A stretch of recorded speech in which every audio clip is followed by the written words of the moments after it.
Breaking news head: in this simulated scenario, a U.S. president invokes emergency powers, and the pushback doesn't come from Democrats, it comes from Republicans. Not from Democrats, not from cable news, but from elected Republicans standing against their own president. And this raises a serious question. What happens when a president claims emergency authority and his own party decides the line has been crossed? And his own party decides the line has been crossed?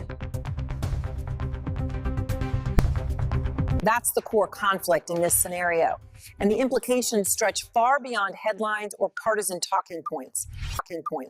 In this model, it isn't about personality shares. It's about power, law, and the limits that separate them inside a working republic.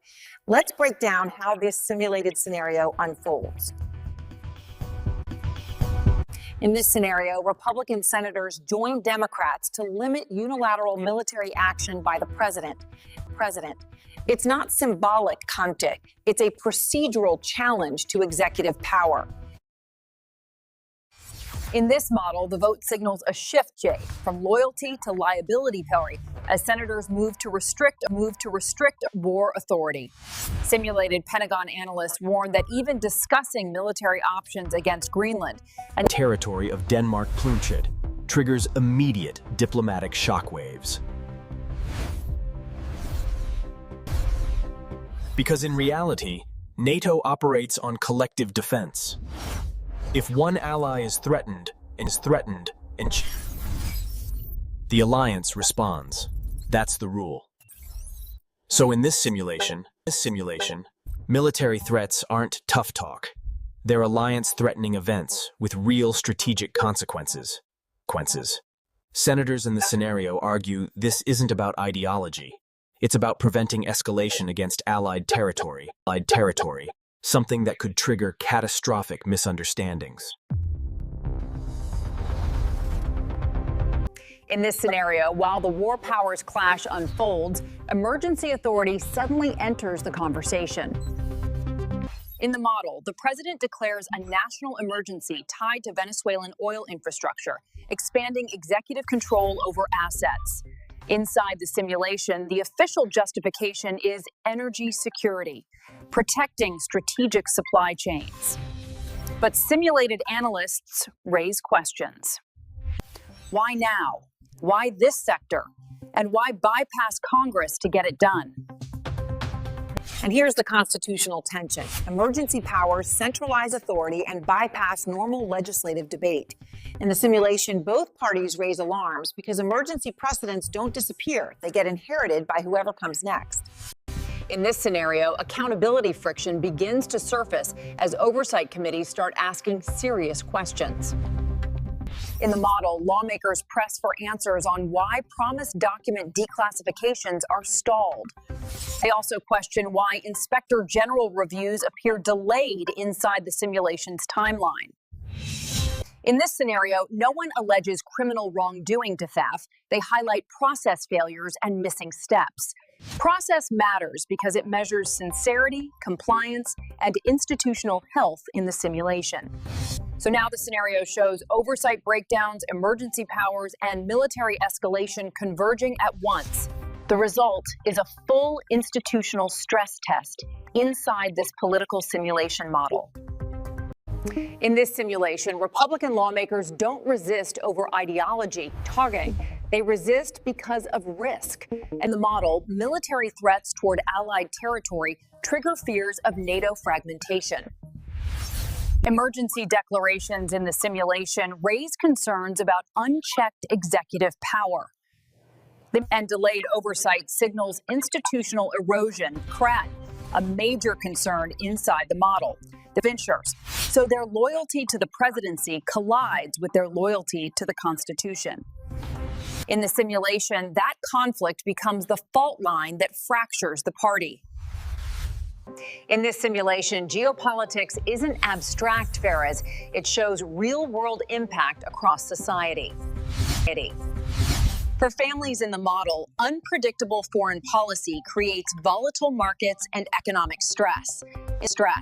And for businesses, emergency powers distort supply chains, trade planning, and investment timelines. For U.S. allies in the scenario, NATO uncertainty forces Europe to hedge and diversify defense cooperation. And adversaries in the model amplify chaos for strategic gain, especially in Moscow and Beijing. So the simulation shows pressure spreading from foreign policy to households, markets, alliances, and rivals. In this simulation, experts warn that the real threat isn't personality, it's the mechanics of power. Constitutional scholars in the model warn that normalizing emergency powers reshapes future precedent. Former defense officials simulate scenarios where military rhetoric triggers costly alliance recalculations. And economists in the simulation warn that policy volatility acts like a hidden tax on markets and wages. In every expert model, the through line is the same. Institutions strain when power expands without restraint. So experts emphasize that the crisis isn't about who holds power, Ritter. It's about how power behaves inside the system. In this simulation, the next 90 days become the critical window for institutional stress. Model projections show more war powers challenges as lawmakers push to restrain unilateral action. Simultaneously, in the model, oversight committees intensify scrutiny on emergency declarations. Analysts simulate more market volatility and higher uncertainty within NATO alliances. The model also predicts increased partisan realignment as pressure reshapes political priorities. From 6 to 12 months, the simulation reveals two possible institutional outcomes. In outcome A, institutions reassert authority as Congress, courts, and norms push back. In outcome B, institutions yield, emergency powers normalize, and legislative input weakens. Both scenarios carry massive downstream consequences, economically, politically, and internationally. In this simulation, one core question emerges about American power and constitutional limits. Is the system built to withstand a presidency that constantly pressures constitutional boundaries? And it's not just about Trump, Ryer. The question applies to any future presidency. Because systems rarely collapse instantly, they erode when oversight fades and emergencies multiply. This was not a prediction, not a conspiracy, and not a real event. It was a constitutional stress simulation. The scenario explores how democratic systems choose between spectacle and stability, personality and process. So here's the question, when institutions are tested, which side should win? If you want more simulations, geopolitical modeling, and institutional breakdowns, subscribe and enable notifications. Thank you for watching. See you in the next simulation.